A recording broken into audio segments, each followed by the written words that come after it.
Brian works as an electronic test engineer at Bracknell in Berkshire. He's deaf, a disability that can make life lonely. But marathon canoeing has enabled him to get as much out of his life as he would desire. A race of this endurance, which is recognised as the world's toughest canoe race, is something to really go for and push yourself to try and do.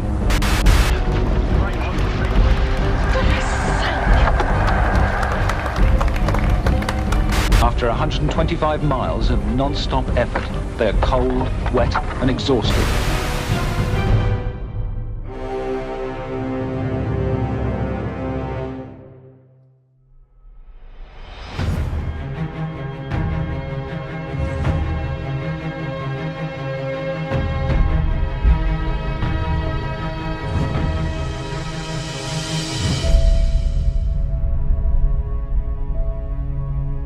This isn't really a fitness race, this is more of a mental toughness. It's about just being headstrong and just keep on going. It is about achieving to show what can be done over adversity.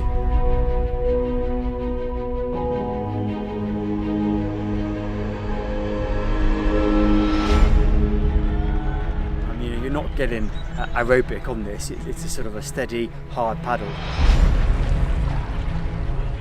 It's more mental than anything else. At least memories of the worst parts of the trip will be quickly erased, and stories of how they made it to Westminster will last for at least another year, when most of them will try again.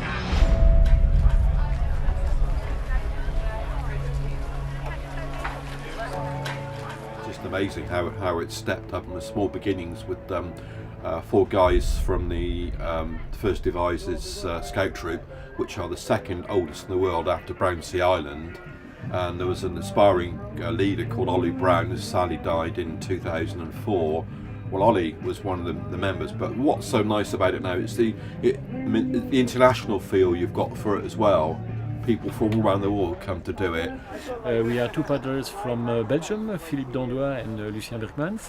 It's 7 months that we're training for the device. It's our first experience here in England. People come do it in secret who are famous. It has been incredible, and we just wanted to say a massive, massive thank you. People who are famous come and do it and they fail. I'm doing it because I just wanted a challenge really, and I wanted to be part of a team with, it's quite a strong team as well, because we do a lot of training together obviously, and yeah, that's why we're doing it. It's great. I mean, inspiring, like today there's been a blind veteran. I think that's the first, he's actually doing the race.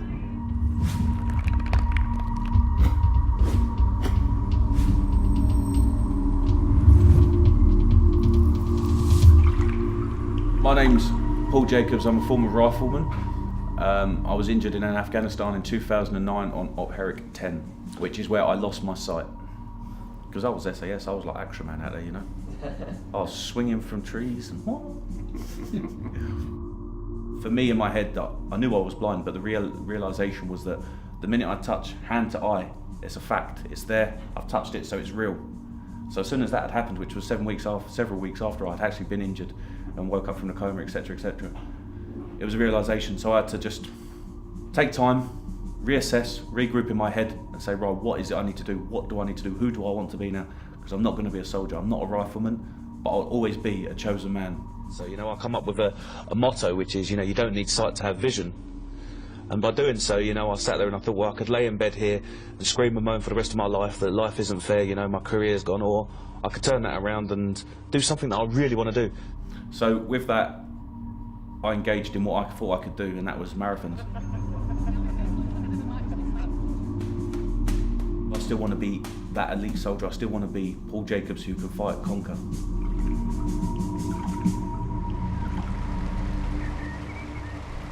I was here 50 years ago, 50 years, long time, doing the race. So been mentoring these guys. The Kennet and Avon Canal from Devizes passes through Hungerford, Newbury and on to Reading, where it joins the Thames. Once on the river, the current helps the competitors to Teddington, and from there on to Westminster, a good ebb tide can increase their speed by 2 miles an hour. it wasn't really a race that was done for fun. It was 2 crews. It was a canoe that weighed a ton, you know, big thing like you see on TV with the Indians going down the rivers, that sort of thing. And that was all their cooking stuff, all their sleeping stuff they needed. They just did it for the fun, and it took 80 hours. That's amazing, isn't it? And not even that, half the canal had no water in it, so they had to physically carry their canoes for 12 miles. Well, that's only pain.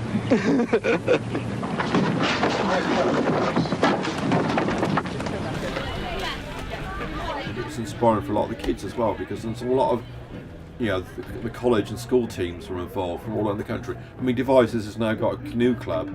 It started over the lockups on the side of the old bonded warehouse. They had originally 2 canoes. I think they've now got 15. This is our first time doing DW.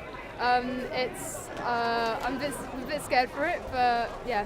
Yeah, I'm Natasha. We're here with our school. There's a group of 14 of us. All our first time doing DW. It's kind of nerve-wracking, but hopefully it's a challenge and we can complete it. We're just aiming to complete it. Yeah. They come out here, there's a load of independent people as well, and from kayaking right across the country, not only this country, but also all our international friends who've come over for this international event. I'm here to support my daughter Christy and her schoolmate Ellen.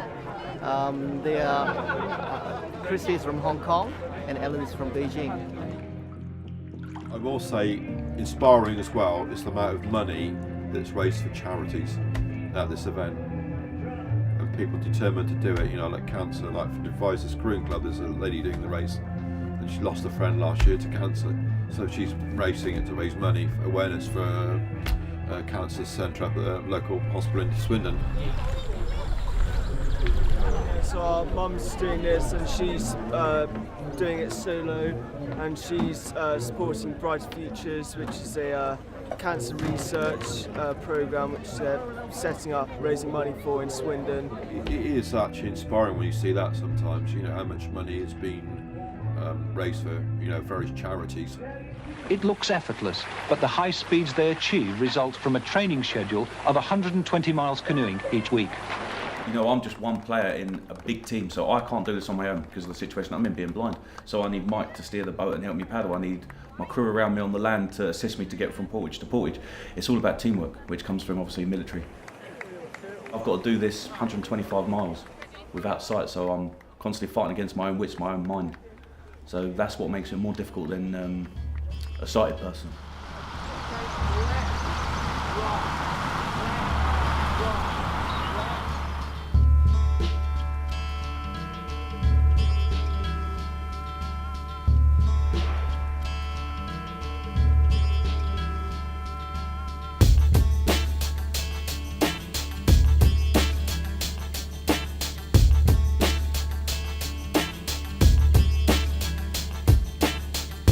Training's gone really well. We've had our ups and downs, but I suppose that's what training's about. You know what I mean? You get it out there, you get it squared away out in the field, and then when it comes to the day, you enjoy it for what it is. I don't think there's been any issues really, has there? No. Apart from the time when I took poor old Paul out here, we started training on what's called the Pound, which is between here and up to Pusey, and I didn't quite check the weather forecast, so poor old Paul was smashing his way through about a mile of ice. So note, Paul was. Not Mike and me, Paul was. I just want to make that a very clear message there. Yeah, but we have to get in here, Paul, right? Because you just have to. No, I'm not in. So what you can just have to come in, and the boat is directly forward. That's it. You're all right.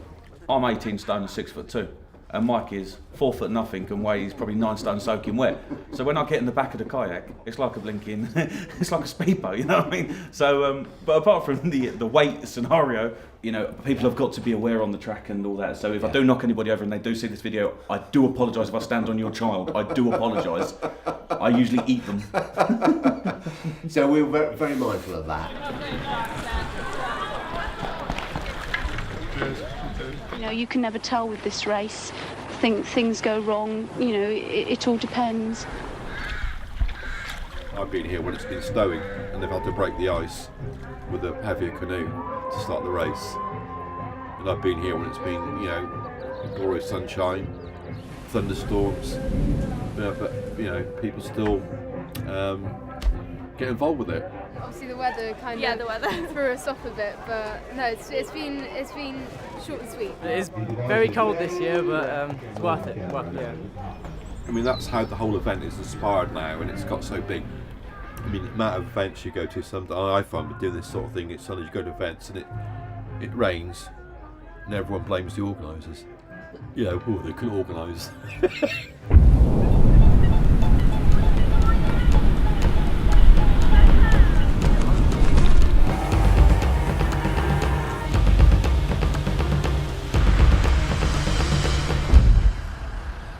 So the DW race has been cancelled because of a high rate of flow down the Thames, making it very unsafe for competitors to race, especially through the night. The flow makes the water very swirly, makes it very hard to keep the boats upright. They're narrow racing kayaks, and if you do happen to get into difficulty, you're going to be extremely hard to rescue from the face of a weir or from the bottom of a weir after going through it. The river's in flood and there are dangerous weirs every 3 miles. What with that and the intense cold, it looks like being a difficult night. As far as I know, the race has only been cancelled once before, certainly when I was doing it, and that was part way through the race in 2000, which was also due to the Thames being in severe flood. There was a few incidents in the night, and the decision was made to cancel the race. So this is the second time to my knowledge. Other than that, it was cancelled once before when the foot and mouth outbreak was on, but it was cancelled well in advance, so everyone knew. It's taken the buzz away from it a bit, I think. A little bit disappointed about the DW because I was onto a winner and it was really just, it was buzzing. You know, the sun was shining, there was a bit of rain, but everybody was just amazing.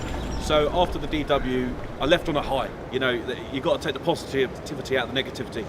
As for my disappointment, you know what, it's a trial, it's a test, and that leaves me room to manoeuvre for next year. This year I'm looking to engage in all 5Ks, 10Ks, half marathons, the GNS, the GNR. Who knows, there's nothing that can stop me. I'm untouchable at the moment. Life is awesome, life is great. So, oggy, oggy, oggy.